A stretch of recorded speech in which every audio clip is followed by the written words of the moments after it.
113 സങ്കീർത്തനം 1 മുതലുള്ള വാക്യങ്ങൾ. യഹോവയെ സ്തുതിപ്പീൻ, യഹോവയുടെ ദാസന്മാരെ സ്തുതിപ്പീൻ, യഹോവയുടെ നാമത്തെ സ്തുതിപ്പീൻ. യഹോവയുടെ നാമം വാഴ്ത്തപ്പെടുമാറാകട്ടെ, ഇന്നു മുതൽ എന്നേക്കും തന്നെ. സൂര്യന്റെ ഉദയം മുതൽ അസ്തമാനം വരെ യഹോവയുടെ നാമം സ്തുതിക്കപ്പെടുമാറാകട്ടെ.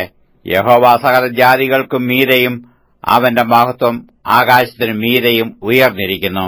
ഉന്നതത്തിൽ അധിവസിക്കുന്നവനായി നമ്മുടെ ദൈവമായ യഹോവയ്ക്ക് സദൃശൻ ആരുള്ളൂ? ആകാശത്തിലും ഭൂമിയിലും ഉള്ളവ അവൻ കുനിഞ്ഞു നോക്കുന്നു. അവൻ എളിയവനെ പൊടിയിൽ നിന്ന് എഴുന്നേൽപ്പിക്കുകയും ദരിദ്രനെ കുപ്പയിൽ നിന്ന് ഉയർത്തുകയും ചെയ്തു. പ്രഭുക്കന്മാരോടുകൂടെ തന്റെ ജനത്തിന്റെ പ്രഭുക്കന്മാരോടുകൂടെ തന്നെ ഇരുത്തുന്നു. അവൻ വീട്ടിൽ മച്ചിയായവളെ മക്കളുടെ അമ്മയായി സന്തോഷത്തോടെ വസിക്കുമാറാക്കുന്നു.